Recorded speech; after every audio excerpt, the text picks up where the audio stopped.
오늘 사도 바울과 또 바나바와 디도라는 사람이 등장합니다. 사도행전에 보면 여러분 혹시 들어보셨습니까? 바울이 몇 번 전도 여행을 했다라고 이야기하는데 몇 번 전도 여행을 했다고 합니다. 사도가 3번 했다고 합니다. 3번. 첫째 방문은 어떻게 보면 예루살렘을 그가 방문을 했다라고 성경은 말하는데, 첫 번째 방문은 그가 회심한 지 3년 후에 우리가 잘 아는 것처럼 지난 시간에 보았죠. 베드로를 만나기 위해서 예루살렘을 아마 찾아서 또 이렇게 전도 여행을 한 것 같습니다. 두 번째 방문은 안디옥 교회의 구제 헌금을 전달하기 위해서 또 아마 전도 여행을 했던 것 같고요.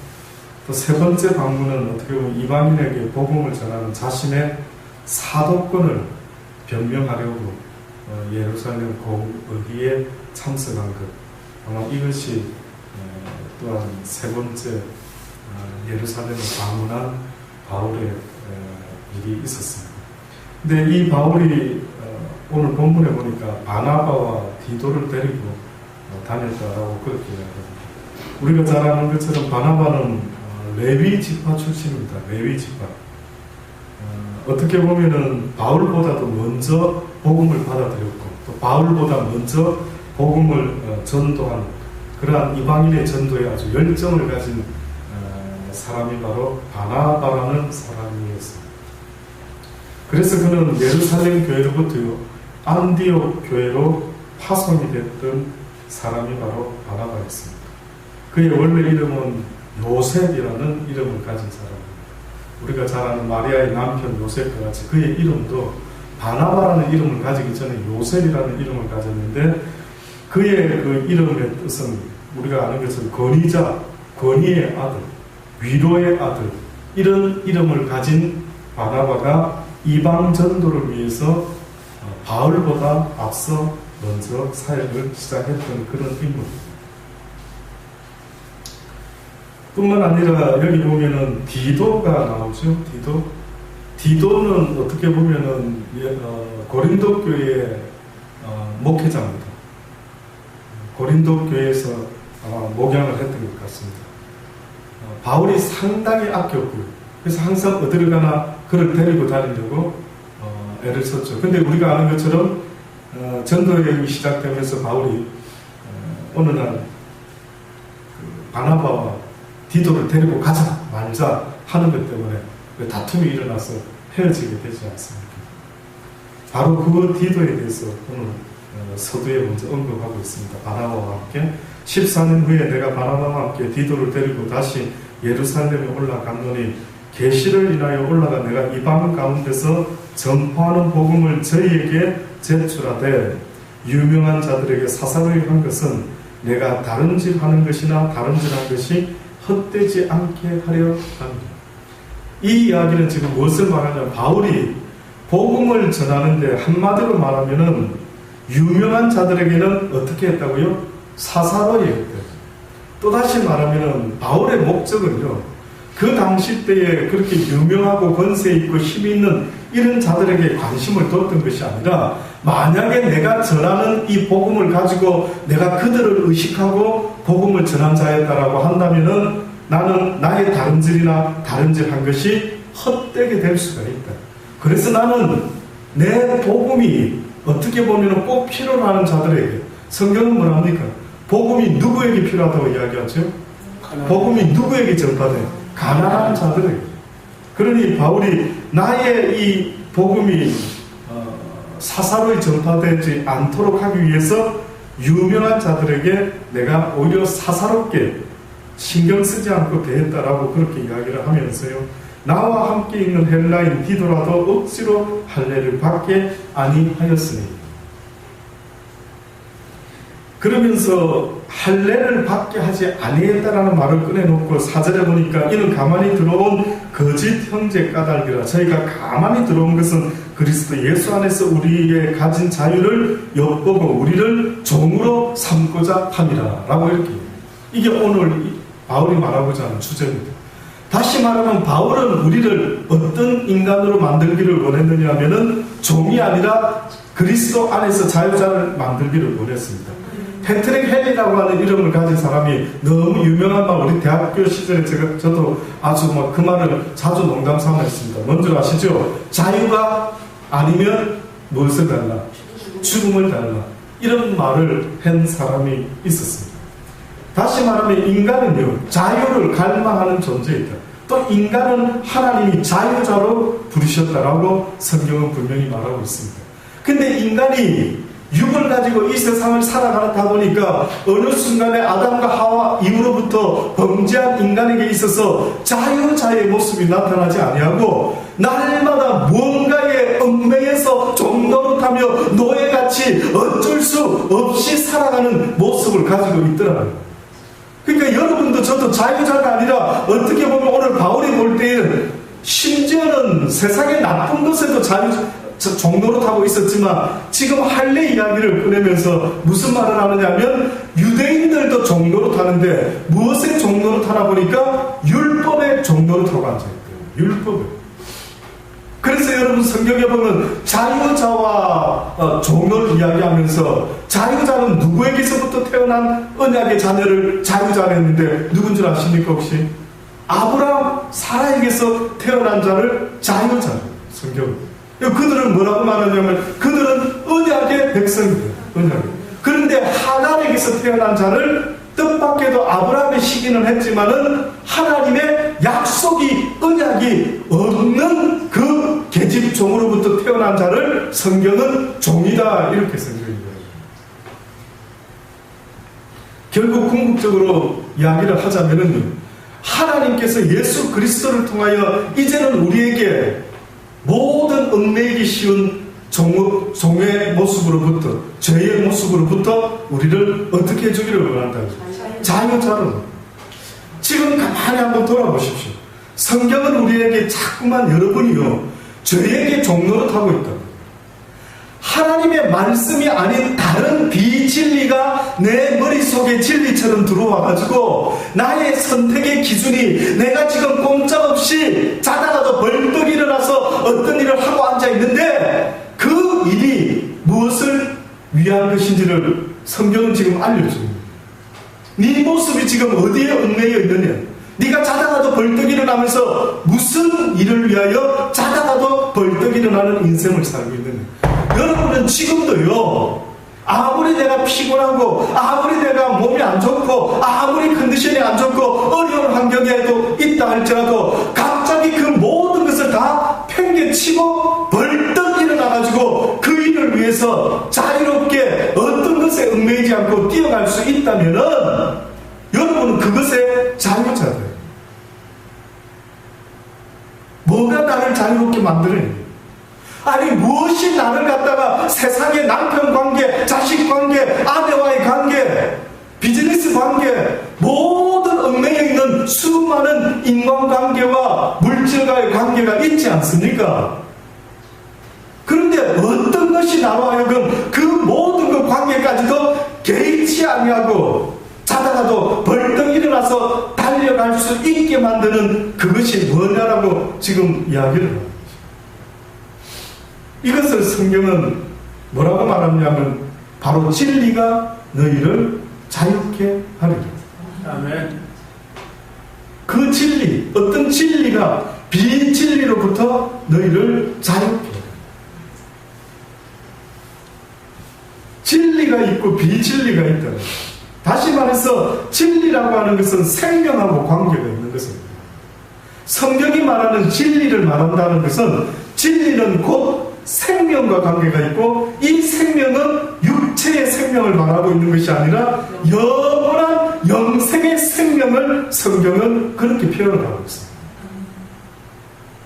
근데 성경은 진리가 있고 생명이 있고 영원한 영생의 삶이 있다는 것을 이야기하는데 진리가 아닌 비진리는 뭘 말하는 줄 아십니까?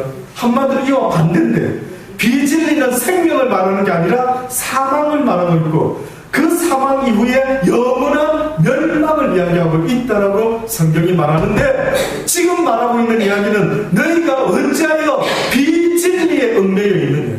생명을 조금이라도 연장시킬 수 없는 것에 왜 자꾸만 얽매여 있느냐? 예, 오늘도 장례식장에 다녀왔습니다. 무엇에 얽매여 살았을까? 그가 무엇에 얽매여서 살았을까? 저는 그가 하나님의 말씀에 얽매여 그 말씀을 이루고자 몸부림치며 살았다라고 믿기를 원합니다. 다시 말하면 진리에 사로잡혀서 이제는 진리가 아니면 안 된다라고 몸부림을 치며 애를 쓰며 살았던 그런 그의 마지막 삶 한 6개월 됩니까? 저는 그분을 만난 지 한 6개월 되는데 예배 드릴 때마다 여러분도 아는 것처럼 눈물로 거의 다 예배 때마다 눈물을 흘리며 저에게 얼마나 자주 카톡을 보내면서 목사님 이런 일이 생겼습니다. 기도해 주십시오. 뭐 어떤 일이 있었습니다. 힘듭니다. 이기고 싶습니다. 그가 이 세상을 떠나기 하루 전 수요일 날 아침에 저에게 장문의 글이 2개나 왔더랬어요. 아침에 온지 모르고 교회 수요일 날 저녁에 올 때 얼핏 봤습니다. 얼핏. 두 개를 1시간 간격으로 보낸 줄 모르고 앞쪽만 조금 보다가 갔다 와서 봐야겠다 해서 갔다 와서 보려고 했다가 보지를 못했어요. 왜 희한하게 비껴갔는지는 모르겠습니다. 저도 거의 다 보고 힘내십시오. 바로 그 전에 어떤 몸부림치는 이야기를 해서 제가 당신의 몸부림, 진리를 붙잡고 살아보려고 애쓰는 당신의 몸부림은 아마 틀림없이 하나님을 기쁘게 할 것입니다. 그 몸부림을 멈추지 마십시오. 박수 쳐드리기를 원합니다. 그렇게 제가 답장을 하고 그 다음에 날라온 게 이 마지막 메시지였습니다. 뜻밖에도 6개월밖에 교제하지 않은 그 집사님은 날마다 저한테 물어보는 거는 딱 한 가지였습니다. 도와주세요. 기도해 주세요, 목사님. 이럴 때 어떻게 하면 좋습니까? 얼마나 어린아이같이 하나부터 10가지를 물어보고 그 마음이 복음을 붙잡고 살아보려고 애쓰다 보니까 복음을 전하는 이 유호모 목사가 그 사람 눈에는 얼마나 좋아 보였는지 아시죠? 집 앞에 지나가다가 샌드위치 굽는 집이 눈에 띄면은 지나오는 길에 그 샌드위치를 사가지고 들고 오고 누가 먹으라고 돼지국밥 국물을 그 앞집 가게에서 갖다 주는데 얼마 전에 마지막으로 저에게 들고 온 게 돼지국밥집에서 본인 먹으라고 준 국을 갖다가 들고 왔더라고요. 목사님 드십시오. 그냥 드시죠. 저는 안에도 있고 집에서 먹으면 됩니다. 목사님 혼자 계시는데 좀 챙겨 드시면 되지 않습니까? 늘 챙기는 거예요. 야, 왜 목사가 뭐가 그리 이뻐 보일 이유가 뭐 있겠습니까? 어떻게 보면. 근데 아마 그분에게는 이 복음을 전해주는 이 유호모 목사가 그렇게 예뻐 보였던 거예요. 날마다 진리를 붙잡고 싸우는 그분을 위해서 저는 더 그 한 사람을 붙잡고도 얼마나 이야기를 많이 했는지. 마지막으로 대화 나눴던 거는 뭐였는 줄 아십니까? 병원에 어떤 사람을 병문안 가자고 저한테 왔더라고요. 목사님 힘든 사람, 어려운 사람이 있습니다. 그 사람에게 목사님 가셔서 하나님 이야기를 좀 전해주면 힘을 낼 수 있지 않을까 싶습니다. 가서 병문안하고 좋은 시간을 가지고 돌아왔습니다.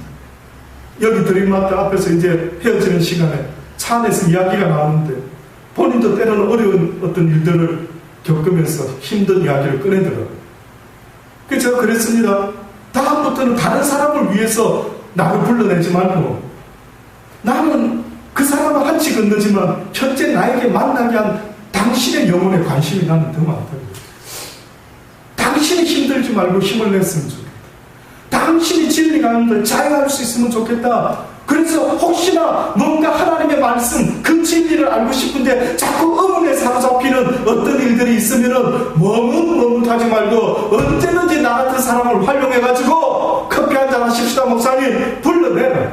그래서 길을 쓰고 하나님이 어떤 분인지를 기억고 또 깨닫고 나가라. 잡혀있고 그래도 목사님 힘들 텐데, 목사라는 사람이 존재하는 게 뭐 때문에 존재하는 줄 아느냐 그랬습니다.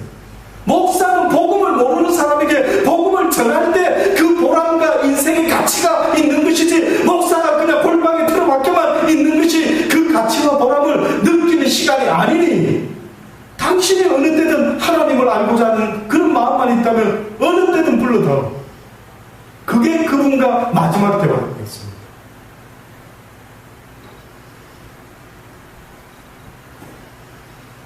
비진리라고 하는 것은요, 우리를 얼마나 공부하기 없는지 모릅니다.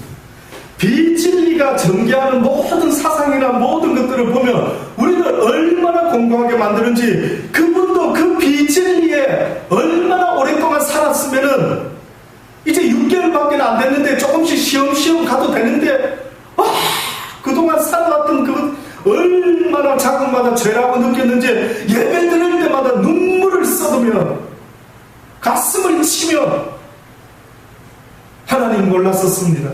하나님을 모르고 살았던 날이 너무 많았습니다. 그것에 대해서 얼마나 눈물로 회개하며 애를 쓰는지, 어느 때는 너무 괴로워하길래 너무 괴로워하지 말라고, 오히려 해결되지 못할지라도 날마다 하나님 앞에서 하나씩 한 걸음씩 그렇게 말씀을 배우고 나아가면 되지 않겠느냐.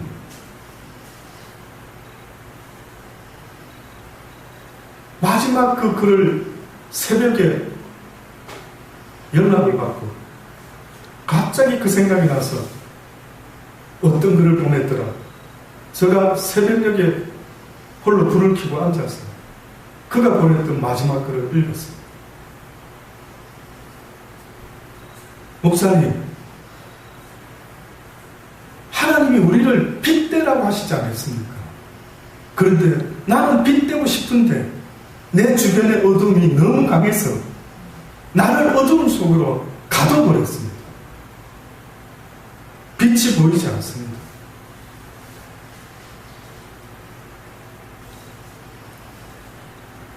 하나님께 도와달라고 하고 있습니다. 근데 하나님이 내버려 둔 때는 그 이유가 뭘까요? 혹시나 내 생명을 원하시는지, 너무 처절한 글을 써가지고 제가 그 누구한테 보여주지를 못하고 있습니다. 그의 아내에게조차도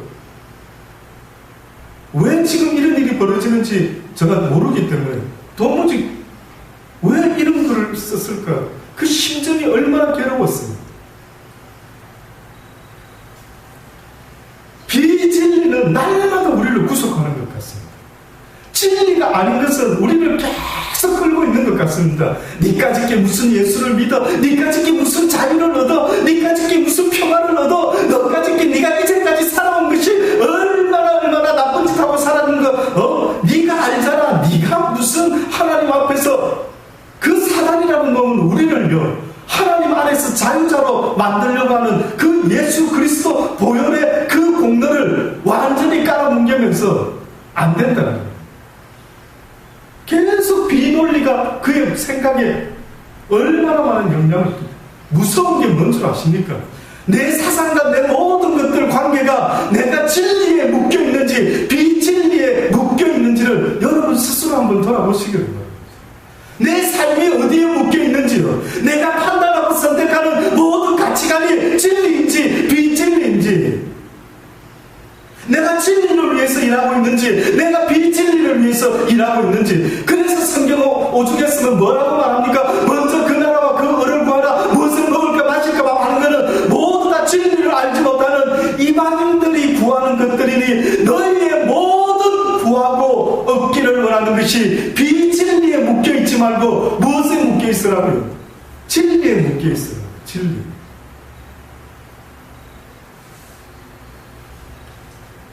근데 뜻밖에도 우리가 세상의 비진리에 묶여있는 이런 노예의 삶을 산다라고 말할 때는 이해가 충분히 되지 않습니다.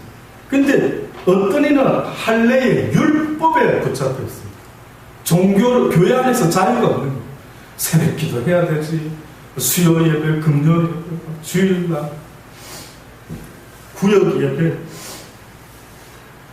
11조, 감사헌금,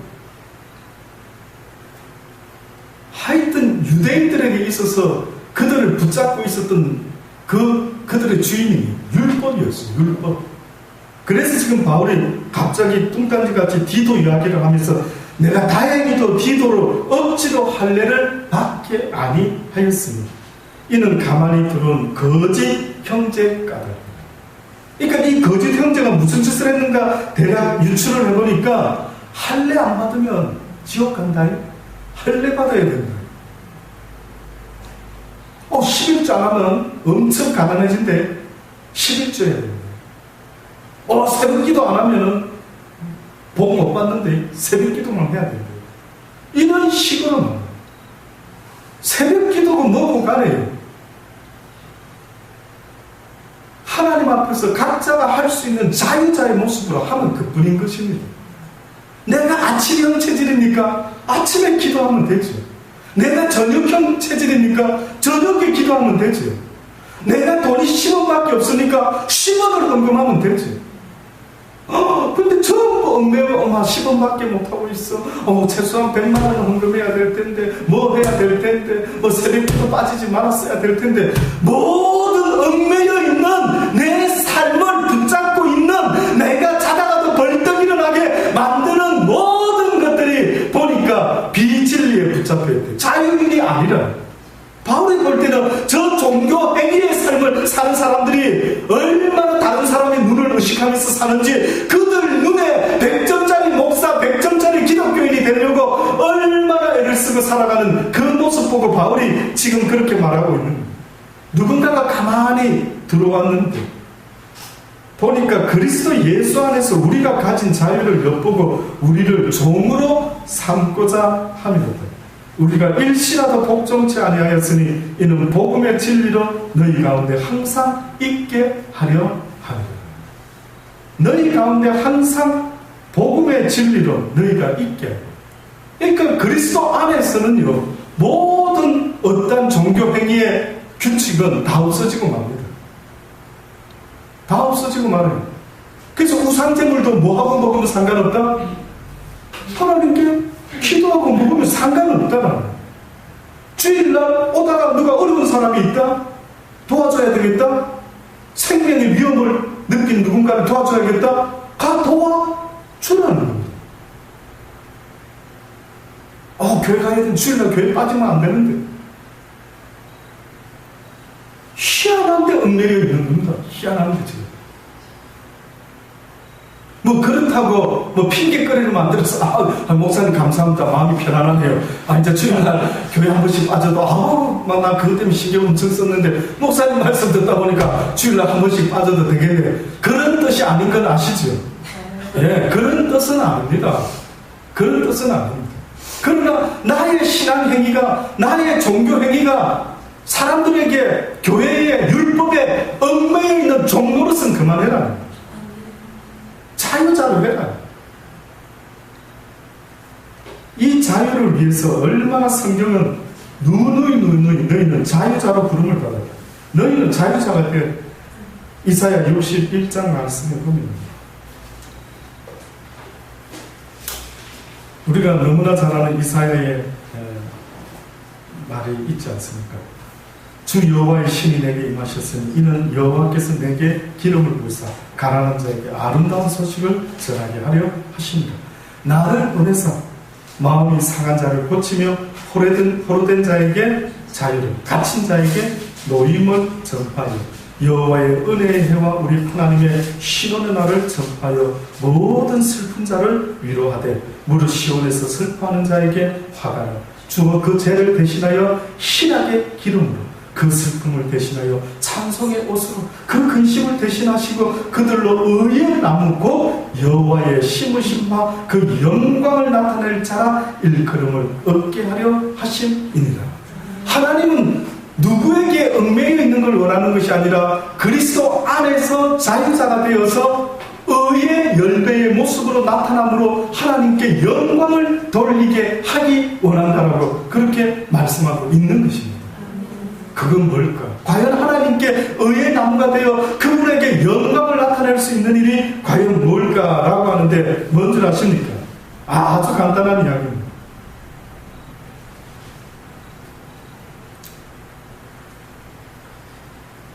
갈라디아 5장에 보면은 그리스도께서 우리를 자유케 하려고 자유를 주셨으니 그러므로 굳게 서서 다시는 종의 멍에를 매지 말라라고 이야기하면서 13절로 넘어오면은 형제들아 너희가 자유를 위하여 부르심을 입었으나 그러나 그 자유로 육체의 기회를 삼지 말고 오직 사랑으로 서로 종노릇하라.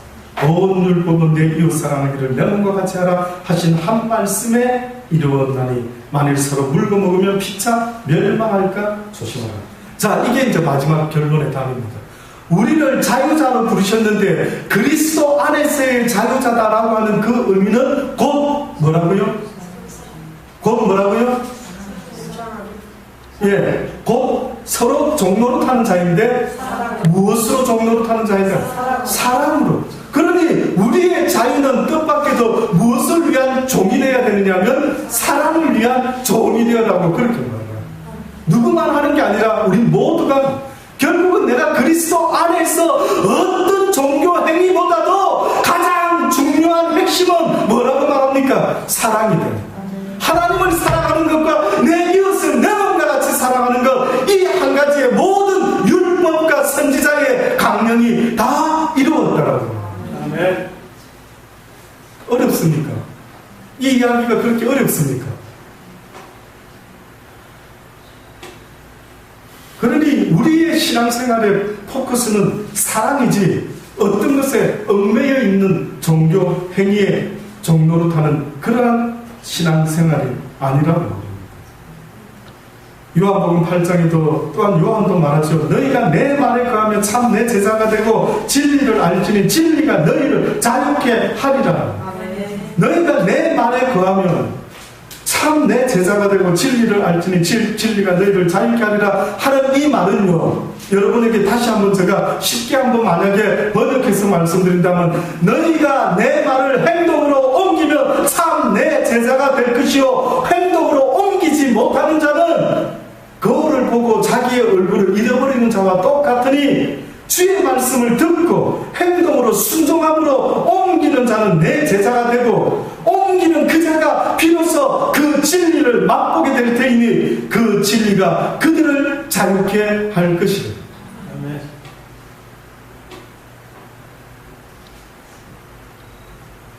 그러면서 요한이 이어서 이렇게 말했죠. 저희가 대답하되 우리가 아브라함의 자손이라 남의 종이 된 적이 한 번도 없었는데 아니 저 예수가 어찌하여 우리가 자유케 되리라 무슨 말하는 거야 도대체 저가? 그때 예수님께서 진실로 너희에게 이르노니 죄를 범하는 자마다 죄의 종이라. 쉽게 말해서 그들은 어떤 말에 순종하며 살아가고 있다고요? 진리 아니면 비진리. 이 죄에 하나님이 가르쳐주지 않은 비진리를 판단하고 선택하고 살아가는 그들의 모습을 보고 너희들은 죄의 종이다. 우리는 종된 적이 없는데 지금 아마 이 순간에도 대한민국, 미국, 호주, 어느 나라, 나는 자유민주주의 국가에 사는데 나는 어디에 종된 적이 없는데 라고 말하겠지만 여러분 자신을 돌아보면 어느 순간에 나를 자다가도 벌떡 일어나게 만드는 그것이 뭐냐? 뭡니까? 자고 있는데 옆집 박 집사가 와가 김 집사님 철야 기도하러 가십시다. 만약에 그런 소리를 들었습니다. 어떻게 할 것 같습니까? 겪지 않아서 잘 모르시는 만약에 누군가가 와가지고 밤중에 아주 잠이 딱 들려고 하는데 갑자기 좀 기도에 도움이 필요합니다. 집사님 같이 기도해 주시겠습니까? 이렇게 했을 때 여러분은 어떻게 할 것 같습니까? 같이 가는 거죠. 벌떡 일어난다. 나를 자다가도 벌떡 일어나게 만드는 그게 뭐냐? 기도자들은 자다가도 새벽에 주께서 부르시면 벌떡 일어나서 기도하는 수많은 하나님의 기도자들이 이 땅에 있지 않습니까? 주의 부르심을 받고 지금 이 순간에도 수많은 사람들이 세상에 그 좋은 모든 문벌과 학벌과 인물과 좋은 재능을 다 포기하고 주의 종이 되겠다라고 악을 골잡힌 그들을 볼 때에 성경은 그들이 바로 참 자유자, 진리를 위해서 자기의 생명에까지도 얽매이지 아니하는 그들을 기억하라.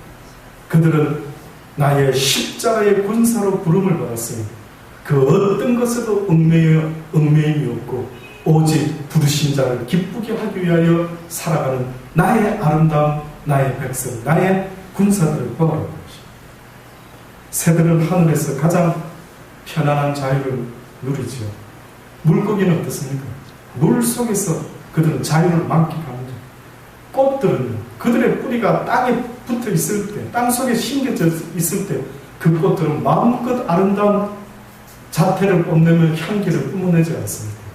인간이라고 하는 이 우리의 존재는 과연 어느 곳에 있을 때에 우리가 참 자유를 누리며 아름다운 하나님의 형상을 담는 향기로운 그리스도의 향기를 뿜어낼 수 있는가를 생각할 때 성경은 우리에게 그 비밀을 알려줍니다. 너희가 진리 안에 거하라.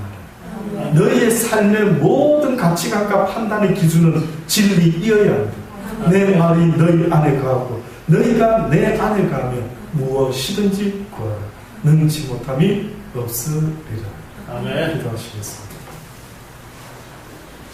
하나님, 그렇습니다. 그렇습니다. 가만히 우리의 자유를 엿보이며 율법에 얽매이게 하고 할례에 얽매이게 하고 교회에 얽매이게 하고 온갖 규례와 법칙에 얽매이게 하고 있는 것들을 아버지여 돌아보게 하여 주옵소서. 뿐만 아니라 하나님을 알지 못하는 그들은 죄악의 종이 되어 날마다 세상의 악한 것들의 종이 되어 끊지 못하고 날마다 노예 생활을 하고 있는 그들의 슬픈 모습을 하나님 긍휼히 여겨 주옵소서. 아버지여, 이제는 그리스도 안에서 자유자가 되게 하소서.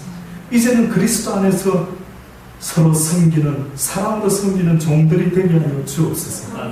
그것이 곧 자유자의 온전한 자유자의 모습이 된다라는 주의 이 진리의 말씀을 듣고 깨닫는 우리가 되게 하여 주옵소서. 이제는 어디에 얽매이는 신앙인이 아니라 오직 그리스도에게만 얽매이며 살아가는, 오직 사랑을 위해서라면 뭐든지 개의치 않는 그러한 하나님의 사람들 다 되게 하여 주옵소서. 예수님의 이름으로 감사하며 기도드리옵나이다. 아멘.